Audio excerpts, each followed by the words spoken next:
महाराज जी, मैं मांस का सेवन और शराब का सेवन भी करता था। जब से आपका सत्संग सुना है तो अब बिल्कुल भी इच्छा नहीं होती इस गंदगी से मैं जाने की। महाराज जी, आप ऐसा आशीर्वाद दीजिए कि दोबारा मैं इस गंदगी में ना जाऊं और मुझे श्री राधा रानी की प्राप्ति हो। देखो, किसी का आशीर्वाद इसमें काम नहीं करता। ये सब नाटकबाजी की बातें हैं, हम इस पर विश्वास नहीं करते। आशीर्वाद संतों का शब पर रहता है। जैसे एक वात्सल्यमयी माँ के 4 बच्चे हैं, एक बहुत गंदा है, एक बहुत अच्छा है, एक बिल्कुल पागल है, एक बहुत कर्म करने वाला है। पर माँ जब दृष्टि से देखती तो उसे 4 अपने बच्चे दिखाई देते हैं। उसको बुरा है, भला है, अच्छा है, ये सब दूसरे लोग देखते हैं, उसका बच्चा है। ऐसे संतों की दृष्टि सब पर बराबर प्यारमयी होती है। अब उनमें से जो बच्चा माँ के अनुकूल आचरण करता है, प्यार बराबर होने पर भी मां का पक्षपात होने लगेगा। आगे चलकर आपको दिखाई देगा कि मां उसे एकांत में बहुत दुलार कर रही है, क्योंकि वो प्राण समर्पित किए मां की आज्ञा में। एक सारा पिता उद्दंडता करता है, पर भोजन उसे वही पवाएगी जो उसको पवाएगी, उसमें अंतर नहीं करेगी। ऐसे ही भगवान और भगवान के प्रेमी महात्मा पूरे जगत में एक भाव रखते हैं, पर जब वो भगवान की आज्ञा का पालन करता है या संत आज्ञा का पालन, तो विशेष कृपा पात्र बन जाता है। कृपा तो सब पर है। तो इसलिए आपका निश्चय होना चाहिए। आपका जब दृढ़ निश्चय होगा, सोचो कैसा गंदा स्वभाव बन जाता है, दूसरे का मांस भक्षण कर रहे हैं। मतलब आप थोड़ी देर विचार करके सोचो, अपने कभी ऐसे काट के देखो दांत से कैसा लगता है। और वह बिल्कुल जैसा आपको अपना शरीर प्रिय है, ऐसी नाली की कीड़ा को अपना शरीर प्रिय। महाभारत में एक प्रसंग आता है, एक नाली का कीड़ा, भगवान व्यास देव जी का प्रसंग है। वो बड़ी शीघ्रता से रास्ते से जा रहा था, तो भगवान श्री कृष्ण द्वैपायन व्यास जी तो भगवान के ही अवतार, सब भाषाएं, सब विद्याएं, सब कलाओं में निपुण है। तो उन्होंने कीड़ा को अपनी भाषा से बताया, तू इतनी तीव्रता से क्यों जा रहा है? तो उनका घर घर करती हुई देखो ये गाड़ी आ रही, बैलगाड़ी, अगर मैं पार नहीं हुआ तो मैं दब जाऊंगा, मर जाऊंगा। तो बोले नाली के कीड़े, मर जाओगे तो और योनि प्राप्त होगी। बोले महाराज, आपको सुनकर आश्चर्य होगा, जो आपको अपने व्यास शरीर से प्रेम है ना, वही मुझे अपने कीड़े के शरीर से प्रेम है। सबको शरीर प्रिय होता है। अब सोचो आपके शरीर में जैसे प्रियता, ऐसे उन जीवों के शरीर में प्रियता है, और आप उनको काट करके उनका मांस खाते हो। आप क्या हो? क्या हो? क्या आप जानवर हो या राक्षस हो? 2 को छूट दी गई है, अलग अलग आहार है। मूली में भी जीव है, आलू में भी जीव है, उखाड़ के फेंक दो सूख जाएगा। जीव वैसे ही है, जैसे सब में वैसे ही, पर विधान बनाया गया है। आपके लिए ये आहार, आपके लिए आहार। शेर के लिए मूली गाजर नहीं बनाई गई। वो बलात् जबरदस्ती अपने बल विक्रम से पशुओं को फाड़ करके खाता है, उसको कोई पाप नहीं लगता, उसके लिए विधान है। बाज के लिए विधान है, चिड़ियों को बलात् खाता है। लेकिन आप मनुष्य हैं, आपके लिए सब्जी है, फल है, एक से एक पेय पदार्थ, दूध है, घी है, एक से एक जूस है, रस है।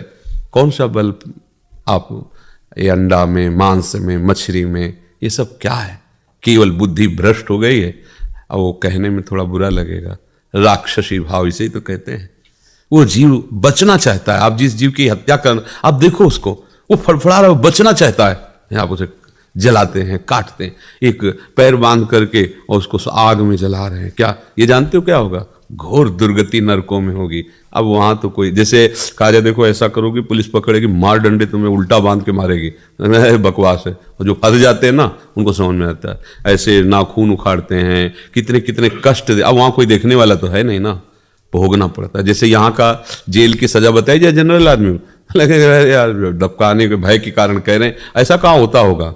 वो होता है जो तुम सोच भी नहीं सकते। तो ये तो बहुत साधारण, क्योंकि यहां कुछ ना कुछ तो दिल है, हृदय है उसके। वहां हृदयहीन है वहां के शासक।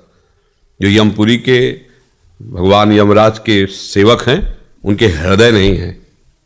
ऐसी दुर्गति होती है। महाप्रभु प्रेम रस प्रकट करने के लिए आए, जैसी हरिवंश नरक गति दुर्भर, यम द्वारे कटियत नक्शी के। जब भोगना पड़ेगा तो भैया बहुत होश में, मतलब इसे खिलवाड़ न समझना। सबसे प्रार्थना है, हाँ, मांस, मछली, अंडा, शराब, मान लो हमारी प्रार्थना, ये मनुष्य जीवन तुम्हें मुक्त होने के लिए मिला है, उत्तम गति के लिए मिला है, ये गंदे आचरण के लिए नहीं मिला है। शराब में नशा नहीं है, भगवान का नाम जप के देखो, ऐसा नशा है, न रात में नींद आती है, दिन दिन दिखाई देता है। एक अद्भुत आनंद, एक अद्भुत मादकता, एक अद्भुत उन्माद। शराब में क्या है, पिए हो, पड़े पड़े नालियों में ऐसे वैसे गाली कर देते हो, जिनको अपमान नहीं करना चाहिए उनका अपमान करते हो, पैसा खर्चा करते हो, शरीर नष्ट करते हो, धर्म नष्ट कर। किस तरह का लाभ शराब में हमें कोई बता दे? वैज्ञानिक से पूछ लो, किसी डॉक्टर से पूछ लो, किसी, या तुम अपनी छाती से पूछ लो कि तुम्हें क्या लाभ मिलता है। मूर्खता, विनाश, अपवित्रता, अधर्म, इसके सिवा किसी को मदिरा पीने से कोई भी लाभ मिल जाए तुम्हें बताओ? साधु महात्मा नमक रोटी खा के साधारण जीवन जी के ऐसे परमात्मा को प्राप्त, तो तुम उनके बच्चे नहीं हो क्या? तो ये जो आप कहते हो आशीर्वाद दीजिए कि हम मांस मछली ना खाएं, इसमें आशीर्वाद की जरूरत नहीं, इसमें विचार की जरूरत है यार। क्या खा रहे हो? महाराज जी सब छोड़ दिया मैंने। हाँ, अब आगे गलती भी मत करना। आपका संसद छूटा सब छोड़ दिया। हाँ, कुछ नहीं, अभी तब से मैंने अभी तक नहीं छोड़ा। हाँ, अब लो नशानी अब ना नसयो, भगवान कृपालु है, राधा राधा जपो। और तो हो सकता है वो ऐसे कृपालु है कि अहम तो हम सर्वपापेभ्यो मोक्षयिष्यामि मा शुचा, वो दया करे, कृपा करे, हमें माफ करे, हमें आगे बढ़ा दे। नहीं तो बच्चा ऐसी ऐसी दुर्गति पूछो मत।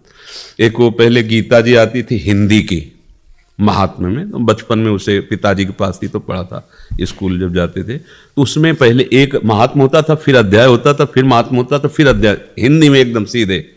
उसमें लिखा था कि एक आदमी के संतान नहीं हो रही थी, तो उसने किसी ऐसे तांत्रिक से पूछा, ये बहुत निर्दयी होते जो वास्तविक तंत्र को नहीं जानते, केवल ड्रामा करते हैं, न जाने क्या क्या आदेश कर देते हैं, क्या चढ़ा दो, क्या हत्या कर दो, ऐसा हो जाएगा, उनको पता नहीं, वो खुद मूर्ख है। किसी को कष्ट देने से तुम्हें सुख हो सकता है? ऐसा कैसे हो सकता है? कभी नहीं हो सकता। तो उसने कहा अगर नवीन बकरे के बच्चे को बलि दी जाए तो तुम्हारे लड़का हो जाएगा। और वो ढूंढा अपने गांव में, तो हाल में ही एक ब्याई हुई बकरी थी, उसका बच्चा ऐसे दूध पी रहा था, बकरी उसको दुलार कर रही थी, तो उसने बकरी वाले से कहा बच्चा दे दो, हम तुम्हें बकरी की रकम दे देंगे। तो वो लोभ में आ गया, बकरी भी तुम रख लो, बस केवल हमें बच्चा दे दो, रकम हम दोनों की दे देंगे। दे दिया, बच्चे को काटा, उसकी बलि दे दी जैसा तांत्रिक ने कहा। भला ऐसा दूसरे को बच्चे को मारकर किसी का बच्चा हो सकता है? भूल ना करना, कभी कोई भूल मत करना। दूसरे को दुख दे के तुम कभी सुखी नहीं हो सकते। तत्काल तुम्हें लगेगा, परिणाम में तुम्हारा ऐसा दुख वो रूप लेके आएगा कि तुम्हारा नाश हो जाएगा पक्का। अब वो जब शरीर छूटा तो बकरा बना, और वो बकरा आदमी बना, और वो छुरी टेर रहा था उसके काटने के लिए, उस महात्मा में लिखा था। तो बकरा ऐसे देख करके हंसा। हंसे क्यों तुम? तो उसकी आवाज मनुष्य जैसी निकली, भैया यही गलती हमने की थी, पुत्र होने के लिए तुम बकरा थे, तुम्हें काटा था, और आज तुम हमें काट रहे, तो हंसी आ रही कि कर्म का फल अवश्य भोगने को मिलता है। अवश्य तुम जिसका मांस खा रहे हो वो तुम्हें चीत चीत के खाएगा, आज नहीं तो कल, और नहीं तो ऐसे रोड में फैला तुम्हारा मांस फिरेगा कि कोई खाने वाला भी नहीं होगा। देखते हो ना एक्सीडेंट जब होता है, चिथड़ा उड़ जाता है, सांप के पैरों की तरह रौन। वह इसी को सजाया था ना मांस खा के। या फिर भारी कैंसर, यहां ऑपरेशन, फिर यहां ऑपरेशन, फिर यहां ऑपरेशन, हर तरह का कष्ट जला के राख कर दिए जाओगे। कीमो, ये वो, नरक यही भोगो पहले, फिर तो जाके। ये लोग समझते नहीं। लोग समझते कि हम बहुत बड़े आदमी हैं, शराब पीते हैं, मुर्गा खाते हैं, मांस खाते हैं, ये जीवों की हत्या करते हैं। मतलब कैसी बुद्धि भ्रष्ट होती चली जा रही। एक दूध पीने वाला, घी खाने वाला, फल खाने वाला, सब्जी खाने वाला आदमी, सात्विक आदमी, वो और एक मांस खाने वाला, कैसा हो सकता है? बराबरी कैसे? तो मनुष्य जीवन मिला है अच्छे के लिए, कभी अब तक जो हुआ सो हुआ, एक सबके लिए, किसी एक के लिए नहीं। सावधान हो जाओ। ये जो लोग कहते हैं अंडा खाने से पावर बढ़ता है, 1 महीने ब्रह्मचर्य रह के देखो, नमक रोटी भले खाओ, देखो तुम्हारा पावर कैसा बढ़ता है। क्या बोले अंडा क्या है उसमें? देखो घृणित वस्तु, बुद्धि खराब हो रही है। मलमूत्र को खाकर वो बलवान बनना चाहता है कैसी, मतलब कैसी निकृष्ट बुद्धि, समझ में नहीं आती। कैसी समझ? वो समझ रहा है मैं बहुत बड़ा आदमी हो गया, वीआईपी हो गया। अरे वीआईपी गिरी तुम्हारी समझ में आएगी जब तुम्हारे कर्मों का फल आएगा ना। अच्छे अच्छे यहां जैसे है ना कि बहुत नेतागिरी करो, जब फंस के जाओ जेल में तो 5-5, 10-10 आदमी चलाते हैं, उनको लात जूता पकड़, फिर उनके होश खत्म होते हैं। हम देखा स्कूल में पढ़ते थे, जूनियर हाई स्कूल नरवल, तो एक आया था रस्सी से बांध कर, ऐसे चोर होगा, तो हम लोग ऐसे खिलवाड़ में ऐसे बाउंड्री से देख रहे, सामने पूरा थाना था, तो फील्ड में ऐसे 4-5 कुर्सी लगा के 4-5 की लठ चल रही थी। क्या चीख रहा था वो, कि देख के लगता है ये कभी कोई गलती न करे। देखो कैसी, या तो तुम देख रहे हो, नरक में देख ले कि ठौर ले है। इसलिए भैया सावधान रहो जी।